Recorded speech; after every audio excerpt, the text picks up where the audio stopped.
Welcome to today's episode of the dogs.com.au wrap-up, where we take a few minutes out of your Monday to bring you all you need to know from the past week across the greyhound racing world. First up today, we'll take a look at the retirement of feral Franky. We'll hear from trainer Jack Smith along with owner Lyndall McIntyre. Take a look at a triple treat in the Cannonball before finishing with some good news for one certain greyhound. But first up, to news that was felt right across the greyhound racing world when on Tuesday morning last week, connections of feral Franky decided the time had come for the star greyhound to bid farewell to the track and move into a life of breeding. With a record of 24 wins and 16 placings from his 44 career starts, including a Group 1 title and countless memories, the feral, as he has become affectionately known, grew into more than a racing greyhound.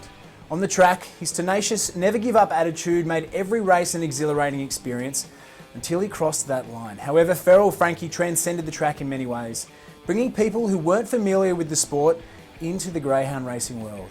Feral Franky gave these people a greyhound they could cheer for, a greyhound who was more than just about winning and losing.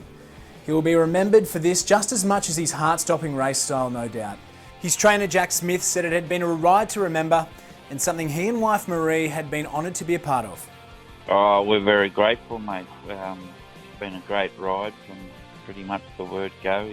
He knew he had above normal ability, and it took a little while, and then he's come through, and it's been a great ride.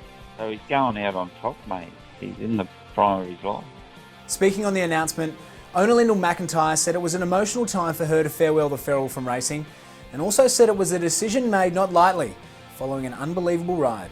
Oh, it's amazing. I mean, if you would have, had asked me the same question 18 months ago that, we could own a dog that could be like this, we would have thought you were crazy. I mean, my dad's been with greyhounds all his life, and I've had pups around us forever. And it truly is a once-in-a-lifetime dog. This is what greyhound people dream of. And so the ride's been, it's been exciting, it's been stressful, but, I look back, it's just gone so fast, the time, and we're just very, very grateful. Well, as you can hear from connections there, feral Franky certainly did mean a lot to them. However, it wasn't just those connections who felt the retirement of the feral, with people showing their love and adoration for this sensational greyhound once the story broke across social media. From the comments left by fans of this remarkable greyhound, it's easy to see just how much joy he brought to so many people, and no doubt he will be dearly missed. On behalf of the whole industry, we'd like to say thanks for the memories, feral, and we wish you all the very best in retirement. Now, we move on to what was a night to remember at Richmond on Friday, where 3 heats of the Kevin Waters Towing Richmond Cannonball were run and won, all by John Miles. Miles had 3 runners in the Cannonball heats, 1 in each heat. All were won by Miles greyhounds. In a more engaging twist, John's partner Susan Smith had her speedster Morse engaged in heat 3, where it finished second to Laurie's Flyer, who produced a best of night time of 22 and 58. Laurie's Flyer in one race, the others are in another. Laurie's Flyer has romped away. Laurie's Flyer first. The draw for this year's Cannonball is set to be conducted later this week, so like we always say, make sure you stay tuned to thedogs.com.au to find out all the details you will need on this year's final. Now, concluding today's show, we bring you news of a good greyhound on the move, in more ways than one. Good Juan, who has broken the 30-second mark over the 5:20 at Wentworth Park and posted a nippy 42.47 in a 7:20 at the same venue, has been sold for a 6-figure amount, we are told.